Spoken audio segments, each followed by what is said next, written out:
with everything that you're doing right now, right? How do you keep it going? Like that's the one question I always get asked. People ask me like you're gonna like don't you get burned out? Like how do you find it to just do like more? And that's something that I was just kind of the past few weeks. I was kind of in my burnout phase, and I had just gotten back from vacation. I'm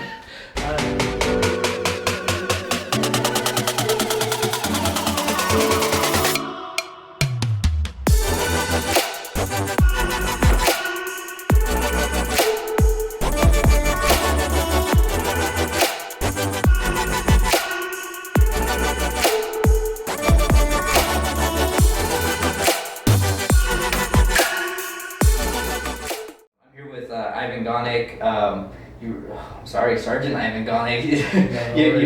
You ranked up so high, and you're multiple business owners and entrepreneur. Everything that I've talked to you up until this point has been so interesting. Like you're doing so much. It's crazy.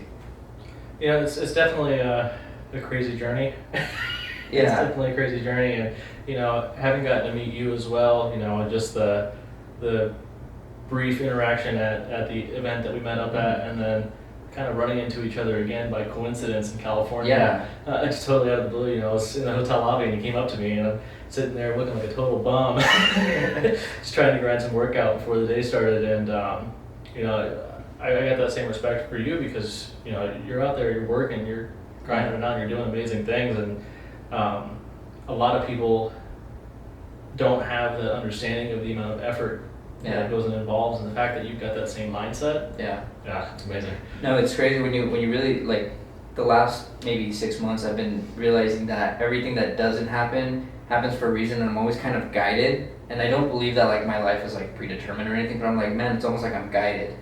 And when I knew you were gonna be at the hotel, I'm like, I guarantee I'm gonna run into this guy like the night before. And sure enough, I walk in, and the first person I see, I'm like, oh, there's the guy. So I was like, all right, I have to walk up to him. Like there was no like a weirdness in my head, like, oh, walk up to him, and he's not gonna. I was just like, all right, walk up to him. You already saw him, like it's meant to happen. So, but with this journey that you're on, did you think maybe like 10 years ago, did you think you'd be where you're at right now? Honestly, I didn't.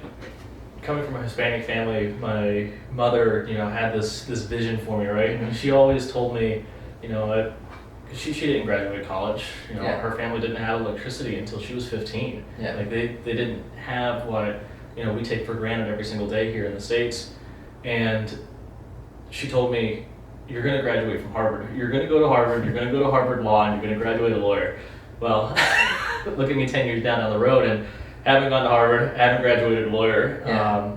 I was a little bit rebellious in the aspect of I didn't want to follow my mom's path and what she laid out for me. And I can get that. She had this vision for me, but looking at the family, my uncle's got multiple businesses. He's got a jewelry business, tequila business, real estate holdings in Mexico. He's got a clothing line that he imports from China into Mexico. So that building businesses and that is something I've grown up with. Every summer we'd go to Mexico and we'd spend a month and a half there. Yeah.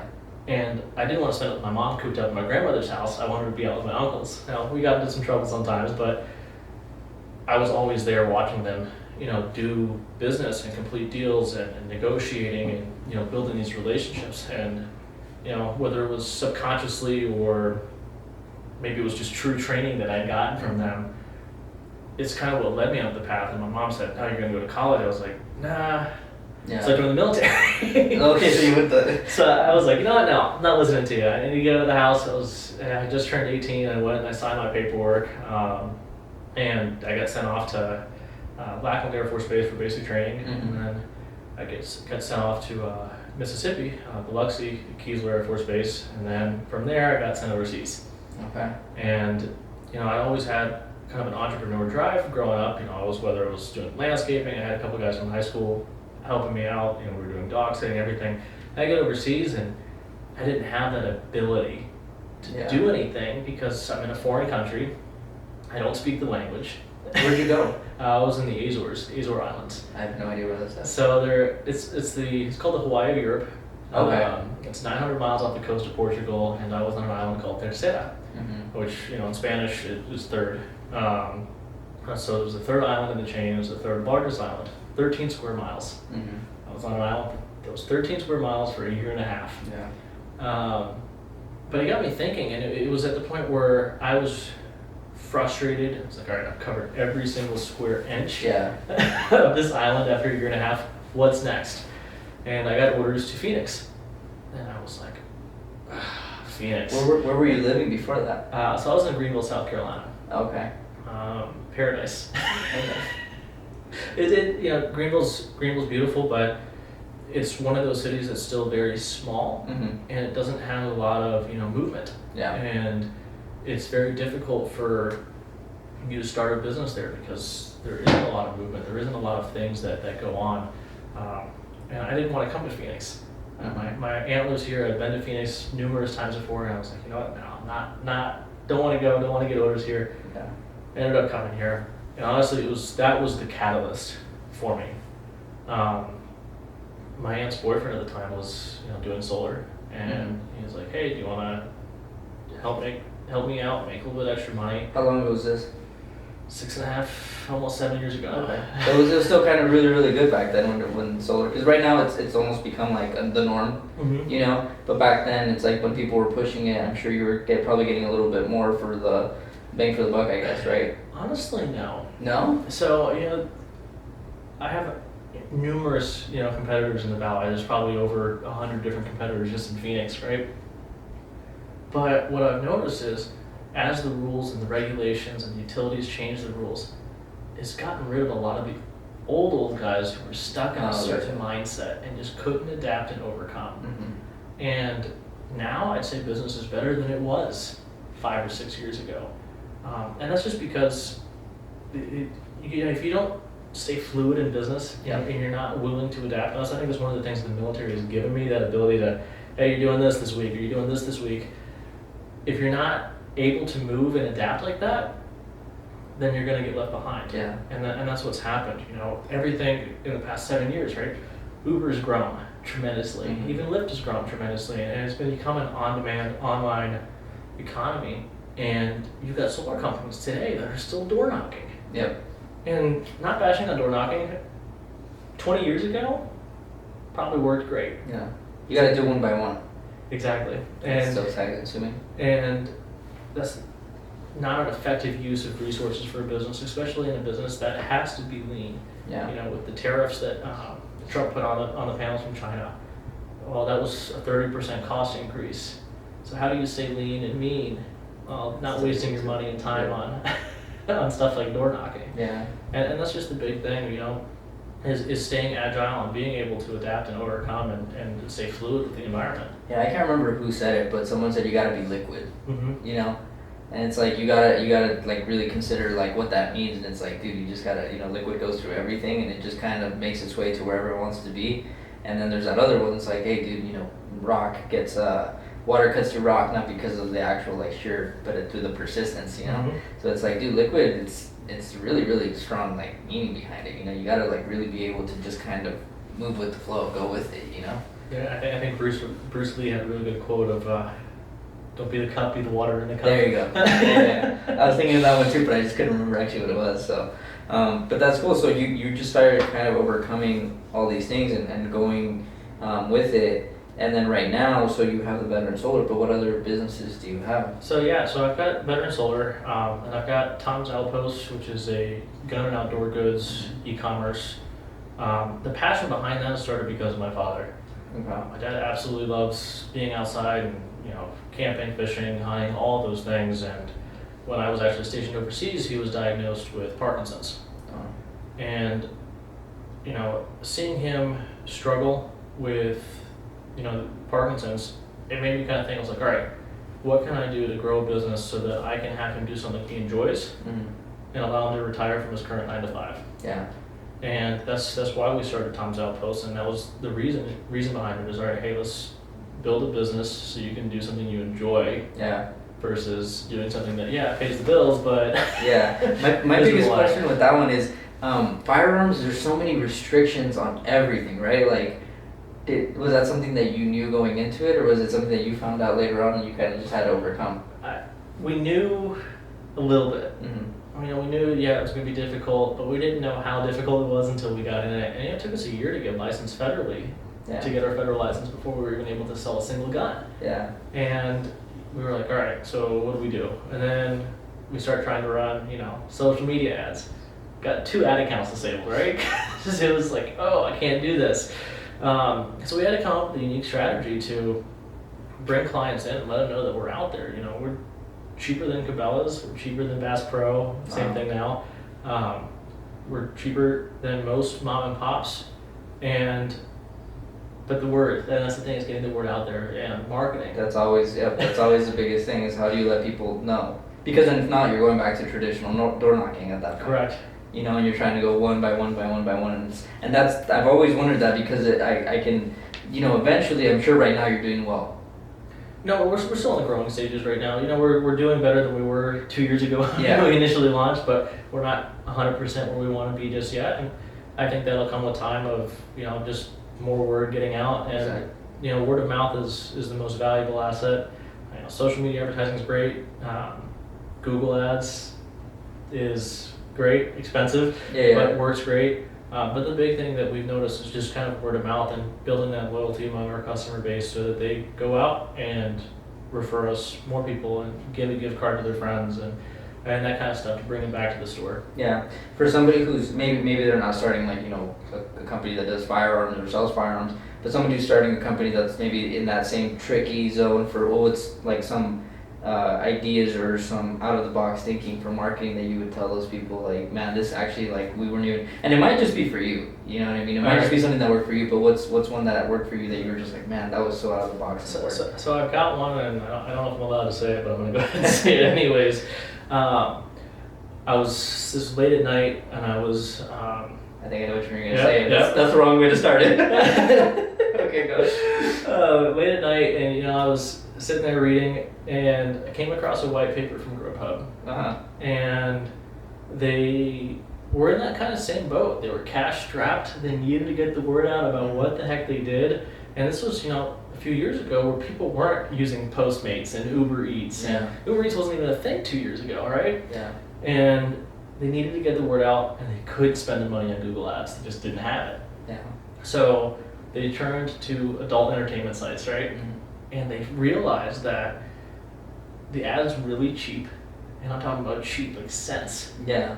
And on the flip of it, the consumers who were purchasing from those ads were buying an appetizer, were buying the main course, were buying a drink, and a dessert, right? Versus somebody who was going to them from Google ads or even Facebook ads, where they were only buying the main portion of the meal. Yeah. So on top of the ad cost being tremendously lower, the return on the investment was through the roof. Yeah. Just because of that. Now I'm not saying that's a go-to for every single business. I've joked with my business partners about doing it for solar, but I don't necessarily think that's a go-to for every single business. But if your business and you're not worried about image tarnishing or anything like that, it's a valuable resource that's there. Yeah. Depending on what your niche is, there's a lot of news sites that have a really loyal fan base. Mm-hmm. The ad spend is very little, and I think that's what is the issue with marketing today, that everyone gets focused just on social media marketing. Yes. Which is great, and we use it to our advantage for the solar company all the time. And it's very good at segmenting and saying, hey, this is who's going to spend money, and that works tremendously. But finding those niche that ties to your niche for your business and advertising there. So, there's a news company, and all they do is repost Drudge Report. All they do is repost, right? It's really economical to advertise through them. Yeah. And they'll let me do gun ads through them. They've got a relatively more conservative base, which works for the industry. But it's also people who are educated, informed, and whether you've got a supplement company, I see supplement companies advertising there all the time. Mm-hmm. And it's the same ones, and they're spending thousands of dollars because it works. Yeah. And it's a very cost-effective approach. And I think that's what a small startup, or whether it's socks, right? Whatever the case may be, or whatever your product is finding those kind of niches, whether it's you know, a Pinterest or even like a private blog of somebody who's got 20,000 readers, advertise through them. Yeah. Because of that fact that those are untapped markets in terms of just constantly being bombarded with that, so your cost is a lot less. Yeah. And then you'll build that loyal fan base from them. That's always so exciting when you find kind of that little niche that you're just like, man, people don't even know about this yet, and you're just like, it's so low, and I'm gonna get so much, and people don't even know what they're doing, and because everybody is kind of like on this ride right now, right? Like you said, it's social media. Everybody's like, oh, social media is the go-to, and if you're not on social media, and I kind of believe that more or less traditional marketing is dead, which is like ads, right? Social media is great and everything, but really you're looking at digital marketing more than you're looking at anything else.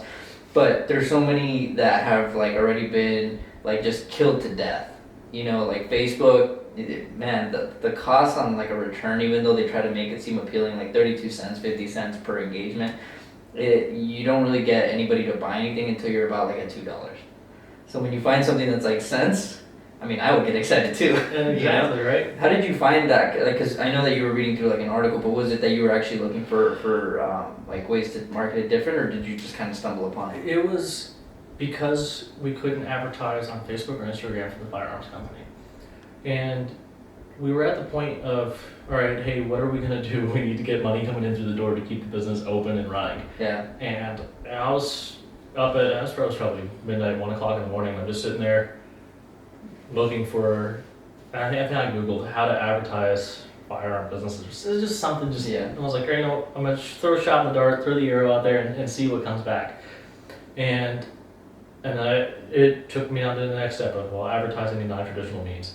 And then, I don't even remember what, it was, I think it was a Reddit page where I saw the Grubhub white report, the white paper, and that's kind of what got me thinking. I was like, all right, so yeah, maybe social media isn't necessarily the only avenue. And as of recently, having met Joe Polish, he's got a networking group called I Love Marketing, but he's also got his own business that he started years ago called Piranha Marketing. Yeah. And he built a multi-million-dollar carpet cleaning business, you know, just from the techniques he worked with and learned. But even to this day, while yes, he uses digital media, he does a lot of mailed out paper methods. So that one's really interesting because I found this out from somebody else who I recently interviewed. His name is Michael Brooks. He was like number 5 on that. But he told me he was sending out traditional mailers, but because the post office where he was at, it's cheap still too, right? Because they're trying to get more people to do it. But he can target streets. Yeah. And they have demographics and they have like all this stuff, and it's like everybody's moving away from that. And that's one where actually, now that you bring it up, I was wrong. You know, like I'm saying move away from like, you know, traditional. But that one, I was like, dude, seriously, you can target streets? Like that's insane. Yeah, it really is. And that's one of the things we're rolling out with the solar company. And we're not doing, you know, mass mailers that are going to get thrown out in the trash, but we're doing customized marketing letters to new homeowners.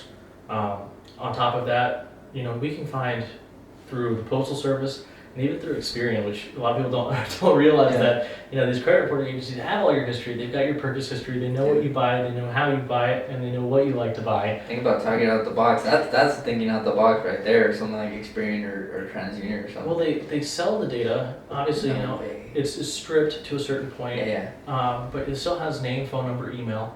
But then you can also have they purchased eco products or green products? No way. Right? You can target based off of income, whether they're a homeowner, whether they have kids, whether they have a college education. What type of college education? Undergrad, grad, doctorate? Yeah. How many cars do they own?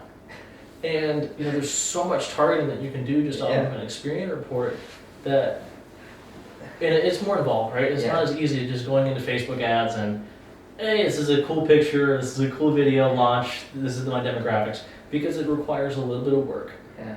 But that work that you do just made a personalized advertisement to that individual with their name. You know their story, and if you can build, you know, a script, or you can build, you know, a letter that speaks to them specifically. If they purchase green products, advertise that. Yeah. You know, focus on that is the important thing. If they're making a bunch of money and own businesses, advertise the tax savings of solar, right? Yeah.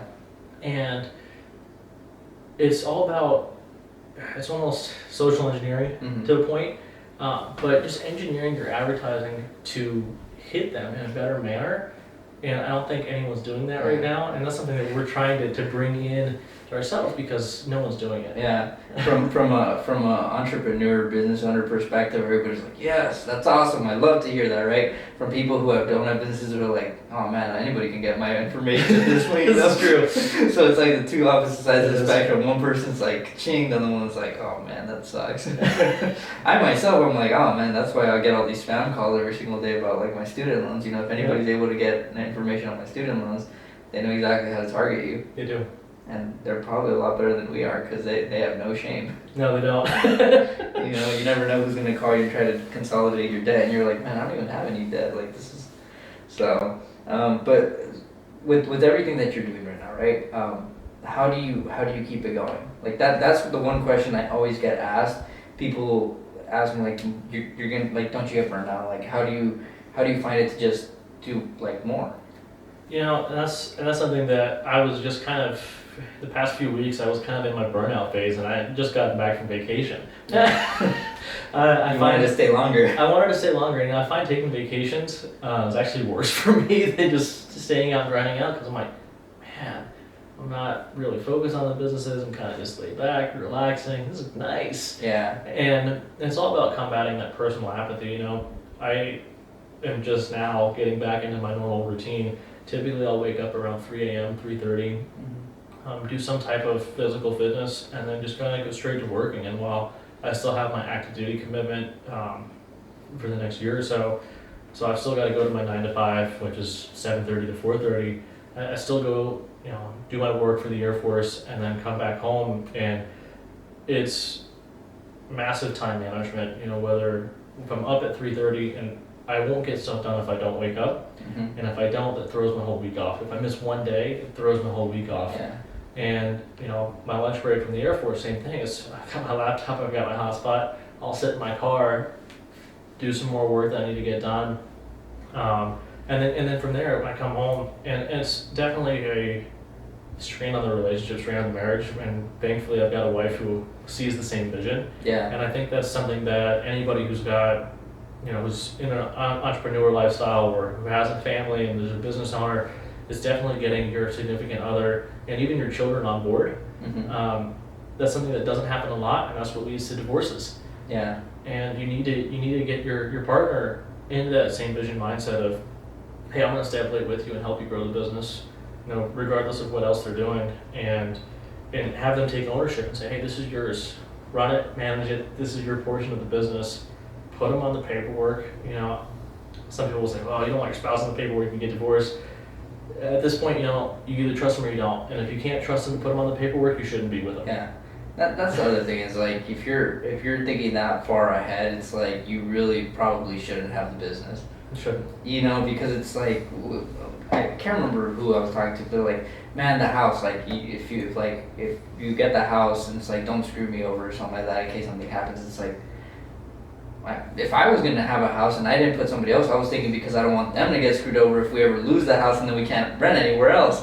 Not the opposite of like, hey, you're going to leave me and then I have to give you half. I'm thinking more, where are we going to live if we lose the house, you know? Like, I want you to still have your credit, like, No, I'll exactly. go bankrupt, you know? But it's, I don't know, it's really weird that people go that route with it, you know? That they're so, I guess, looking more towards money than they are towards like the actual relationship.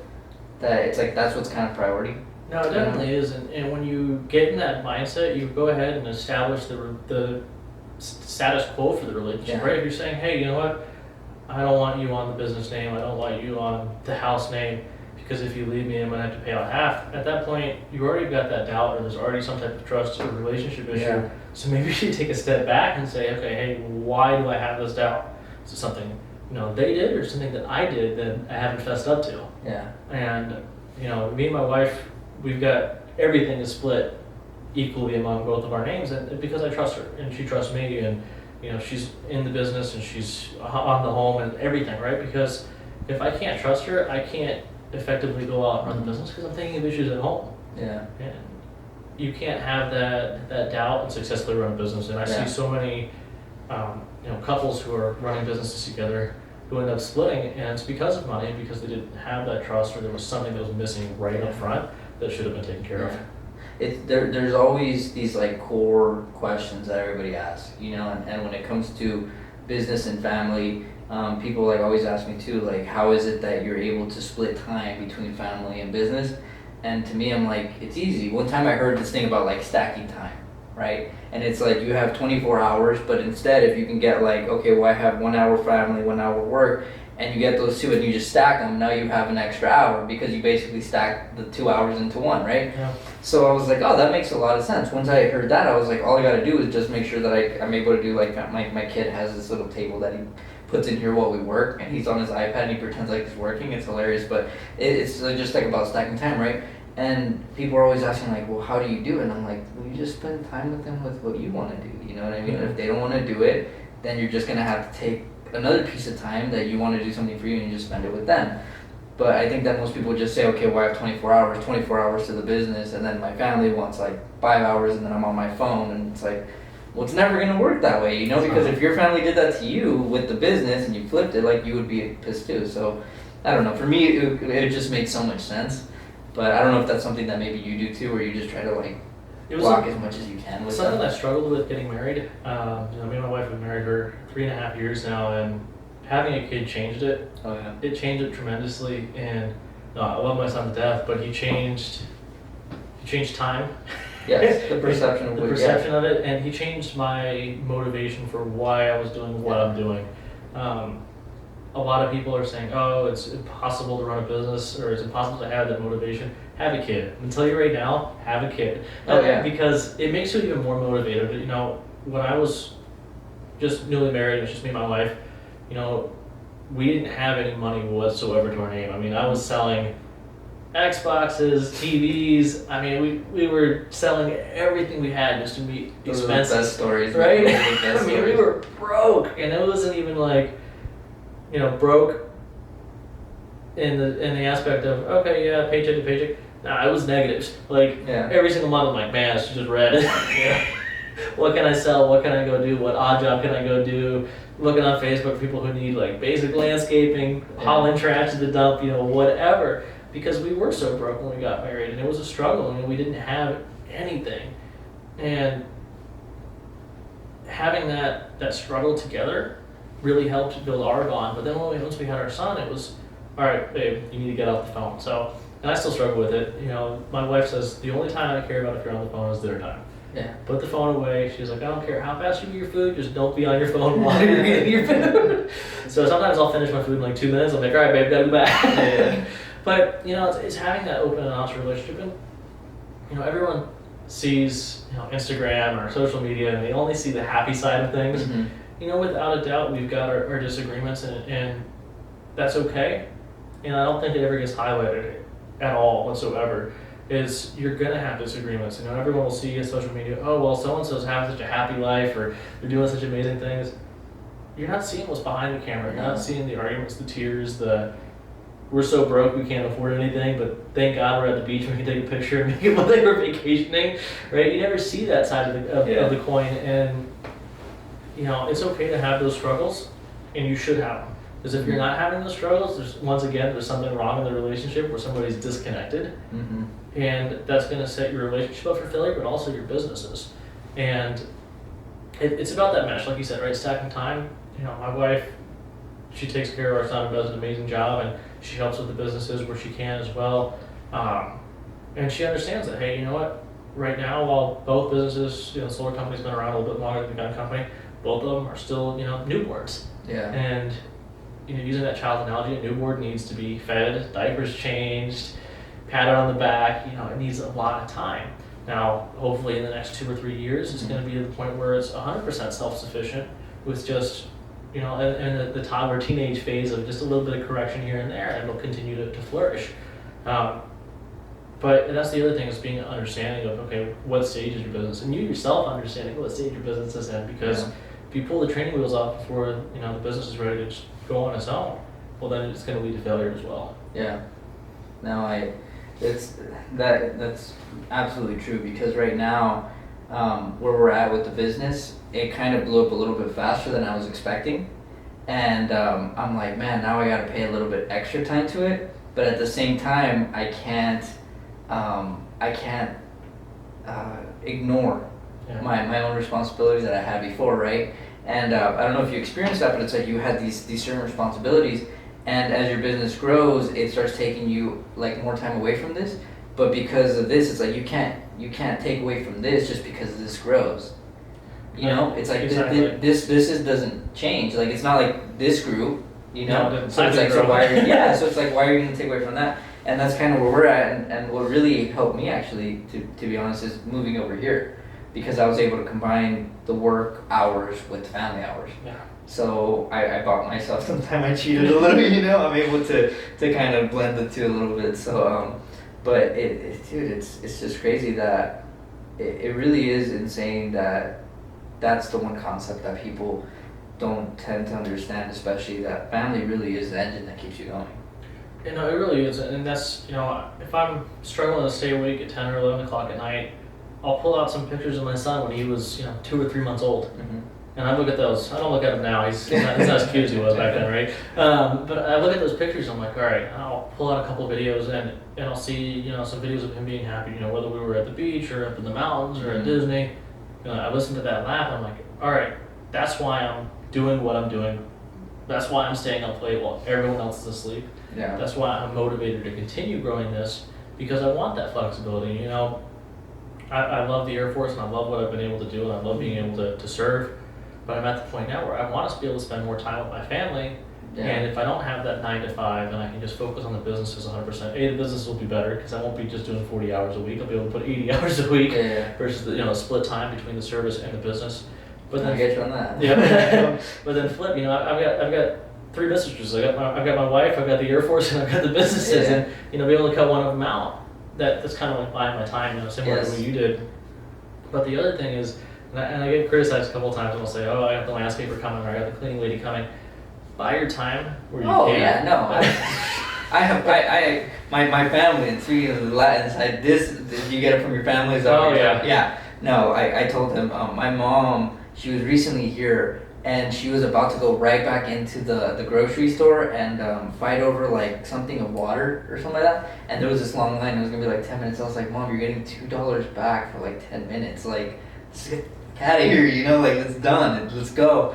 And they don't. Yeah, that's super old world thinking. It's like you can clean your own house, but I don't want to. It's we've got a lady who comes and helps us clean the home, and we do basic cleaning, right? Yeah. But she does that deep cleaning, and she comes by once a month, and she spends all day, right? She does the laundry that hasn't been done, and she mops, changes the sheets, does everything. And I look at how much time she spends. She spends 6 or 7 hours, and I'm like, that's 6 or 7 hours that would have been time away from my family, time away from my business, time away from just some me time, because I have to do all that. Yeah. And the same thing with the landscaper who comes. He comes by once a month, but I still cut the grass every now and then because I think it's therapeutic. Yeah. But what it costs me to pay them for that service that they provide me is 100 times worth it.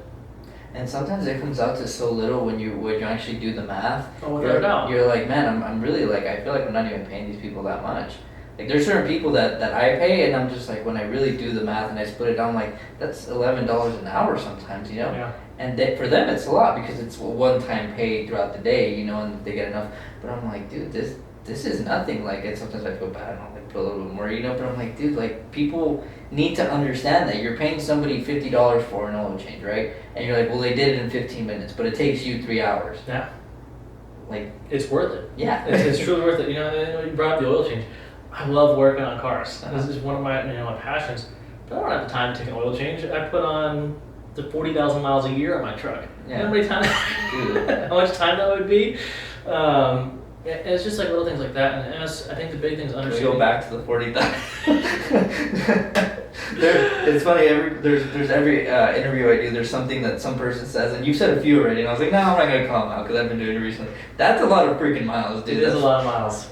That's holy. I think the most I ever put on the car, people were giving me like bad. It's like 27,000. That's because it was when I was going to culinary school and I was going to Pasadena and then back, and then I would have to go to work and then come back home, right? So I was going like 3 long trips every single day, and I did 27,000. That was just a ton of miles that I was doing. I can't imagine what the hell you're doing. It's over the course of a year, you know. Mine was in a year too. But dude, Don't tell my insurance company. Yeah. You know, it's just being able to spend, you know, like you said, stacking that time. You know, we'll go up to Flagstaff or Sedona, and I'll take the truck, but I'm always working, right? Yeah. I'll either be up there, I'll have a call with the client, I'll have a meet with the client up there, and it just became a business trip. But I was able to take my family with me on it, so I was able to spend some time with them as well. And that's the big thing, you know, whether it's, you know, driving down to Tucson or down to Yuma, you know, doing business. If I can take my family with me, then I'm going to. You know, would it be easier to fly? In some cases, yes. But if I can take my family with me, and even if they're passed out in the car, at least I'm with them. Dude, it's another entrepreneur fun moment. You know, the things that excite us that like nobody understands. You get to go with your family. You're doing business at the same time, and you get to write off the whole fucking thing. That's true. You know, every single mile, my in-car Wi-Fi, the truck Wi-Fi hotspot. That was one of the reasons why I bought the new truck. Yeah. Tax write-off and the in-truck Wi-Fi that came with it. I was like, yeah, this is amazing. You know, the cell signal will drop on the way. It will, yeah. But for some reason, whatever antenna they put in the in-truck Wi-Fi, it's a lot stronger. Commercial grade. Yeah. It'll rock the entire way, and just being able to spend that, you know, whether it's, you know, I'll bring a friend with us, and I'll have them drive, or my wife will drive, and I'll be doing some work, and we get to go there, and we still get to have a great time, and spend time with each other, and, you know, have a weekend that, yeah, we're away, and I'm not maybe working as hard, but I'm still working, and I get to take them out, and, you know, whether we're just staying the night up in Flagstaff, or we go out and do some hiking, do some fishing like that, it makes it totally worth it. And, you know, people will see my car, and I got a guy who comes and details my car for me at my house. I got a monthly package where he'll come and he cleans my car, and he charges us $100 for both cars. You go to a car wash around the street, they're gonna charge you $60 anyways to clean your car. Yeah. This guy does it at my house. I don't have to wait someplace, right? You know, bringing back that buying time. That right there is an hour of my time that I just got to buy, but my car is still cleaned, and it's more economical than what I would have paid to go drive somewhere, wait, and get it done. Yeah. There's just so many shifts that you have to have in order to get like where you want to be, you know, and I can't even imagine things that we don't even know yet. Oh, without doubt. But it's like it starts with just those small shifts. It starts with knowing like if I get a job, even though it pays well, but I have to drive an hour and a half there and an hour and a half back, how much time am I losing? Correct. You're not getting paid for that time either. Exactly. and if you're going, like you said, you're gonna go get a car wash. Even if it's something that costs less money, you still have to think of the commute. So it's like I'm gonna bring it up again. Non-refundable minutes. You know, Bobby Cash says non-refundable minutes. You don't get those minutes back. You can't exchange them for anything else. You basically wasted those minutes. So it's like you can always buy more time by, you know, hiring people and doing other things. But the minutes that you spent, you can't buy those back. You can't. And that's where the tricky part is in all this, you know. Right now, who do you have kind of like in your head? Do you have like a mentor, somebody who's like guiding you for all these things you don't know? So Joe Polish has become kind of my guy as of late. You know, I really love Gary Vee. I really love Grant Cardone and Elena.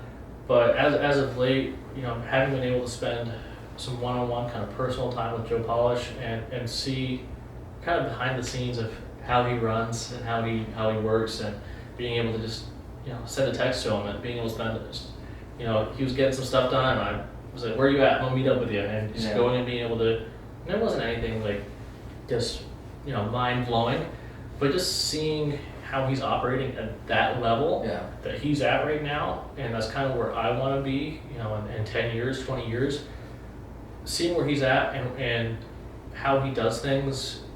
That's kind of, he's been my inspiration, and you know, he's been gracious enough to invest his time in me. Yeah. And I don't want to let him down. Yeah. I don't want to let him down because I don't even know what he sees in me. You know, at his level, and you know, getting to meet him and Michael Burnoff, and getting to, you know, spend time with both of them, spend a whole afternoon with both of them. It was, what do you guys see in me that I don't see in myself? Because I'm not at that level. I'm I'm not at gonna do a that. small dad joke, and I'm just gonna say that you're a little rough around the edges, and he's trying to polish you. Maybe, right? All right, Joe. So if you're watching, you're polishing me. And you know, I know he's that way with everybody. He walks with kindness and gentleness in his heart, and he interacts that way with everybody. He treats everybody as if they were a multi-millionaire, right? He doesn't look down on anybody, and he treats everybody with respect. But at the same time, I had that feeling, and maybe that's the feeling that everybody gets when they talk with them and they interact with them. But I felt like there was something. I was like, man, this guy he's something else. A, B, he's making me feel like a billionaire. Just spending time with him. Yeah. And I have no freaking clue why. There's one thing that I learned recently is that like you have basically what they're so you might not have the $1 million or the $1 billion, but I think that he already sees that without the money, right? Well, I hope I get there right. And it's hard because I get it. Like there's certain people that have treated me the same way, and you're just like, man, these people. I think it comes down to our perception of time, right? Like, why are they giving me their time? If it's so valuable, because that's what it is, and then you're just like, my value is here, but their value is here, so there's a weird, like, it doesn't connect, right? No, it doesn't. But I think that they're past that point. They're past that point of dollars, you know? I haven't even been able to grasp it. Joe Polish put me in contact with Dean Graziosi, and he texted us in a group chat, and he told Dean, he was like, hey, this is Ivan.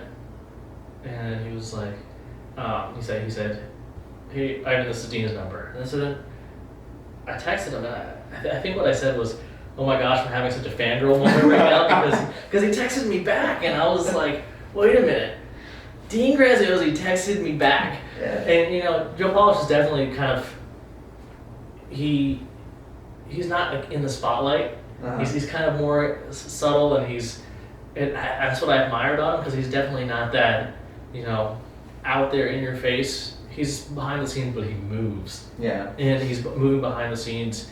And the fact that he was connected with Michael Burnoff and Dean Graziosi, and I was able to talk with all, and I was like,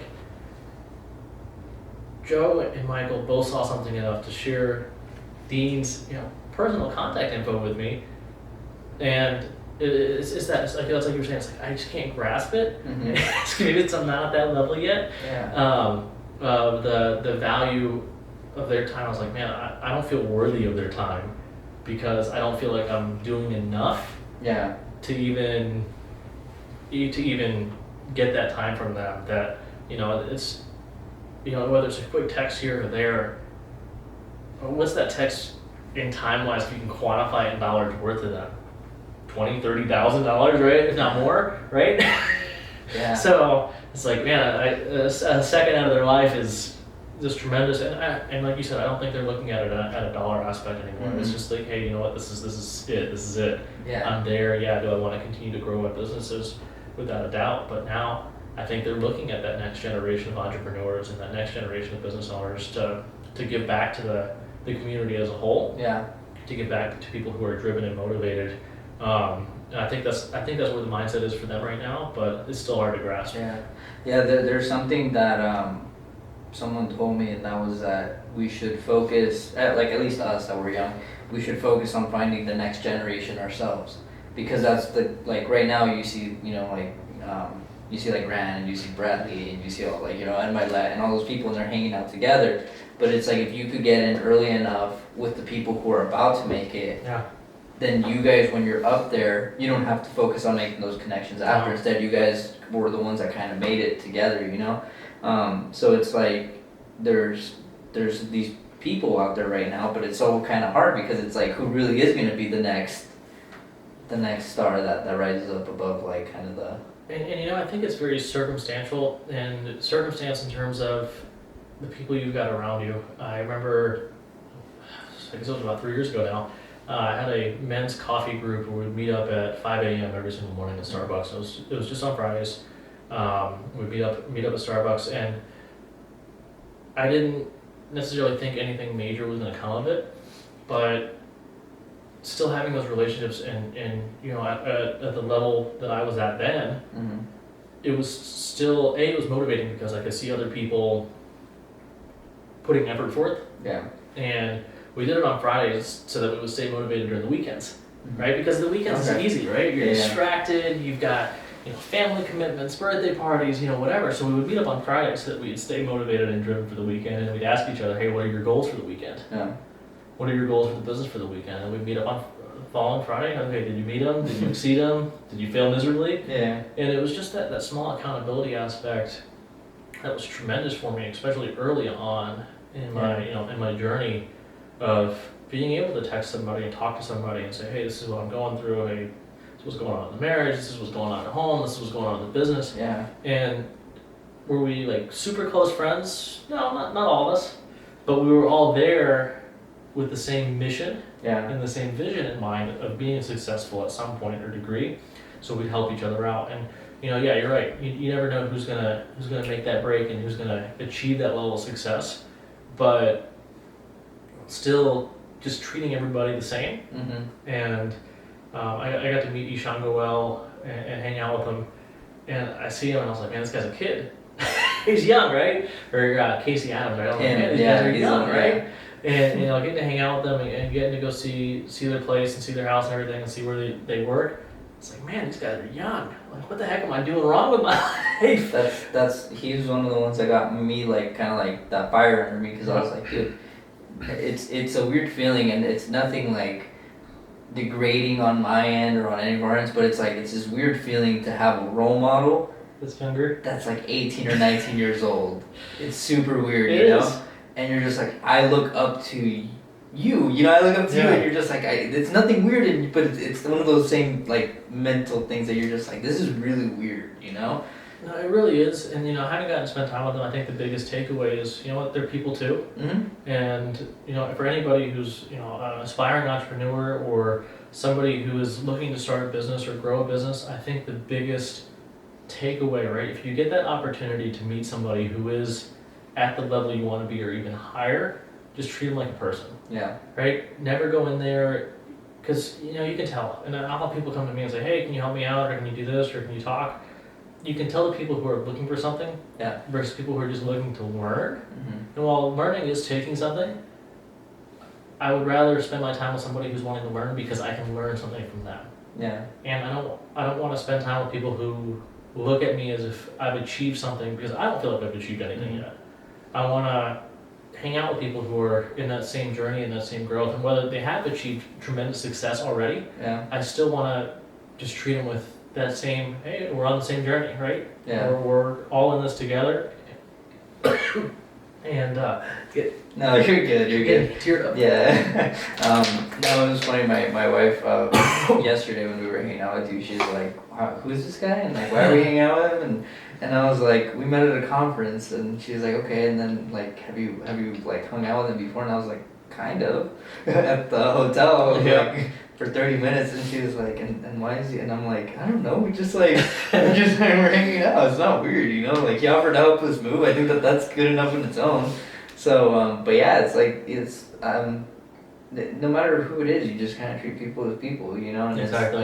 It's like, I think that we have this internal thing that where we know who we can trust, we know who's like, has the right intentions, and then you have the people that are like, oh yeah, you know, and I want to be on your podcast, like, let's hang out, and you're just like, yeah, that's, you know, maybe like 40 years from now, that'd be really good, you know, when you have a little bit of time to mature and let it sink in. But no, it's been really cool like hanging out with you. We were thinking of this thing for like the ending of the show, and we're gonna do what's called like a lightning round, and it's basically just a few questions, and you're just gonna answer them. You know, that way people learn a little bit more about you. All right. All right. So cats or dogs? Dogs. Your favorite color? Black. Your favorite food? Enchiladas. Okay. Which kind? Red or green? Red. Okay. Do you like the cheese ones? I do like the cheese ones. They are good, but with pollo in them, Mole? mole I'm not a fan of. Oh, okay. That's the end of. No, I'm just kidding. Favorite place to vacation? I would definitely say the mountains. Okay. Just because it's tranquil, it's quiet. Okay. I like the beach, but there's serenity in the mountains. Okay. Your dream car? I'm driving it.